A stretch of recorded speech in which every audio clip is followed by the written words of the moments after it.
There's weapons the world has actually banned, too cruel even for war. Here are 10 weapons banned under international conventions and why, even now, not every country follows the rules. Dum-dum bullets. Back in 1899, at the Hague Peace Conference, nations agreed to ban expanding bullets, the so-called dum-dum bullets, which flatten or mushroom out inside the body on impact. The name comes from the dum-dum arsenal near Calcutta, India, where British forces first mass-produced this type of ammunition for colonial campaigns in the late 1800s.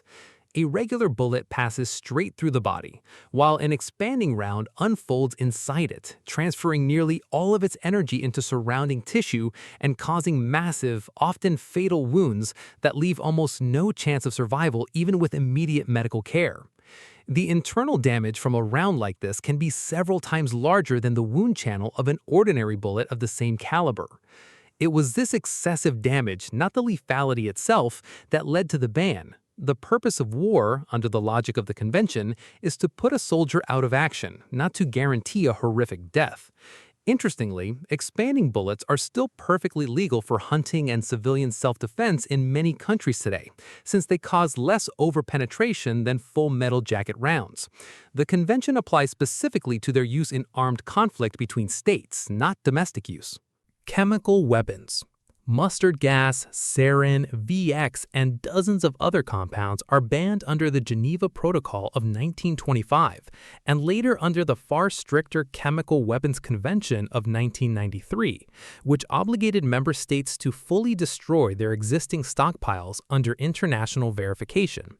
The push for this ban came from World War I, where poison gas killed and maimed hundreds of thousands of soldiers on both sides, often leaving survivors permanently blind or with irreversible lung damage for the rest of their lives. Some victims suffered agonizing chemical burns that took weeks to heal, if they healed at all. Chemical weapons don't discriminate. They affect soldiers and civilians alike, drift with the wind into low ground and trenches regardless of who's occupying them, and spare no one within the affected zone. Destroying the world's accumulated chemical weapon stockpiles, including massive Cold War-era reserves in the United States and the former Soviet Union, took decades and cost billions of dollars, with the final declared stockpiles only fully eliminated in the 2020s. Biological weapons.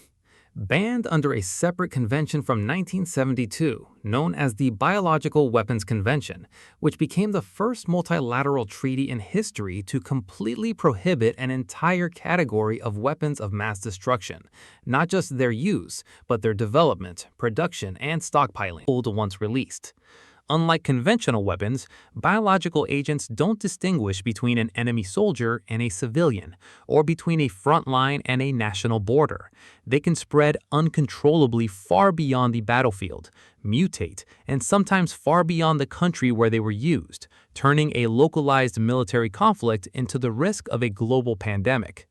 The treaty has been criticized for lacking strong verification mechanisms, but it still set a powerful global norm. Blinding lasers.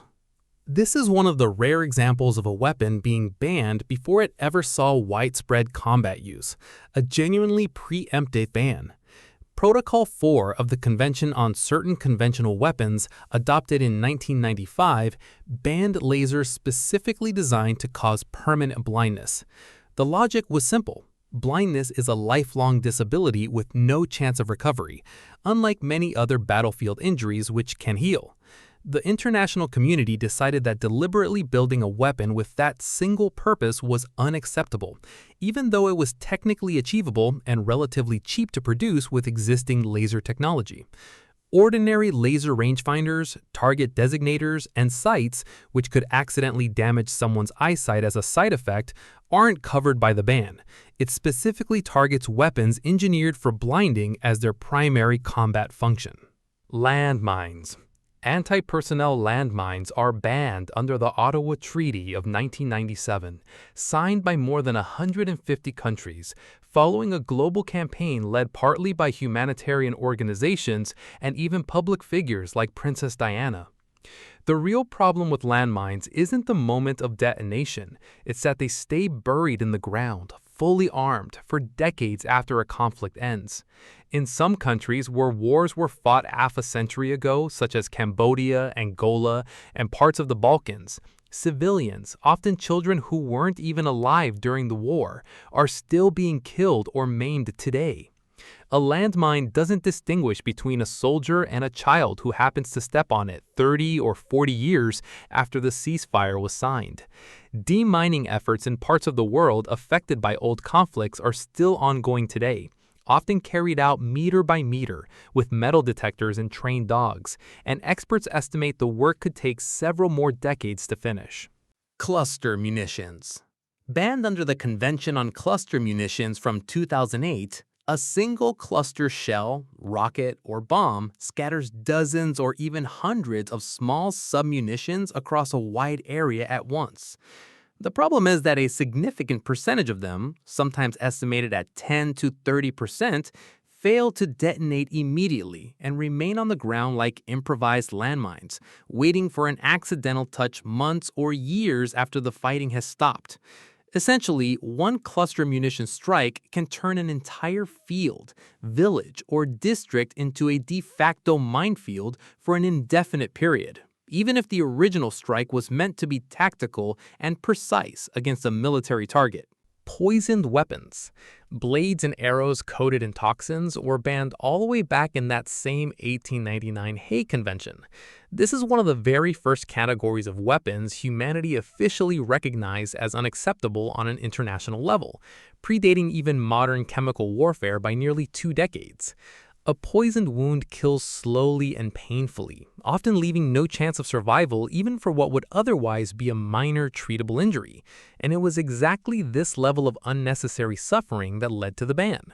Notably, this prohibition was written into international law even at a time when firearms already dominated the battlefield. Diplomats of that era still considered it important to establish the principle for the future, showing this wasn't just about outdated weapons, but about a lasting moral standard. Non-detectable fragments. Weapons using non-detectable fragments are banned under Protocol 1 of the Convention on Certain Conventional Weapons adopted in 1980, which covers munitions whose fragments can't be detected by X-ray, for example, glass or plastic shrapnel instead of standard metal fragments.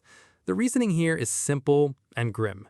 Wounds like this are nearly impossible to treat surgically because a doctor can't physically see and remove what doesn't show up on an X-ray image, leaving the wounded person to live with fragments trapped inside their body for the rest of their life, causing chronic pain and infection risk, even if the original injury wasn't fatal.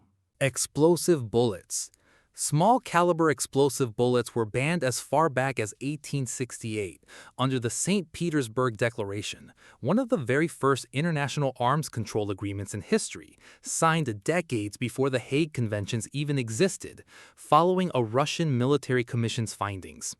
This document banned explosive bullets weighing less than 400 grams. The logic was the same one that would later apply to dum-dum bullets 30 years afterward. If a bullet is already capable of putting a soldier out of action with a regular hit, adding an explosive effect on top of that isn't a necessity of war. It's unjustified cruelty beyond what's needed to achieve the result. Booby traps. And the last item on this list, booby traps disguised as ordinary items.